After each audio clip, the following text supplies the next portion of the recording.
कर्म. हा माझ्याबरोबर असं का बोलला, ती माझ्याबरोबर तशी का बोलली, हा मला असं बोलूच कशा शकतो आणि ती मला अशी बोलूच कशी शकते, मला तर खूप वाईट वाटतंय, माझ्यासोबतच असं का बरं झालं आणि दरवेळेस मीच का बरं असते, माझ्यासोबतच असं सगळं का बरं घडतंय आणि मीच का बरं ह्या सगळ्याला कारणीभूत आहे. ह्या सगळ्या गोष्टींचा विचार आहे ना आपण बऱ्याचदा करत असतो. पण तुम्हाला माहितीये का ह्या सगळ्या गोष्टी का बरं घडत असतात?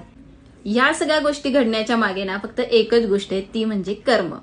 आपले कर्म चांगले असतील ना तर आपल्यासोबत चांगल्याच गोष्टी घडणार, पण आपले कर्म जर चुकीचे असतील ना तर आपल्यासोबत नेहमी चुकीच्याच गोष्टी घडणार.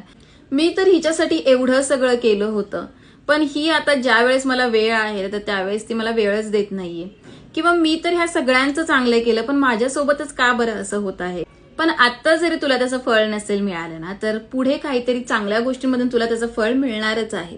त्याच्यामुळे माझ्यासोबत असं का झालं या सगळ्या गोष्टीच्या चक्रव्यूहामध्ये न पडताना फक्त विश्वास ठेवायचा प्रामाणिकतेवर आणि प्रामाणिक कर्म करत राहायची, त्याचं फळ सुद्धा प्रामाणिक मिळेल.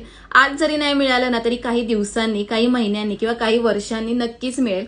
आणि त्यावेळेस ना डोक्यामध्ये नक्कीच असा विचार येईल की हा मी कोणतं तरी चांगलं कर्म केलं होतं, त्याच्यामुळे ना माझ्यासोबत इतकं चांगलं झालं आहे. तुम्हाला काय वाटतं, कर्म वगैरे ह्या सगळ्या गोष्टी आहेत का? कमेंट बॉक्समध्ये मला नक्की सांगा.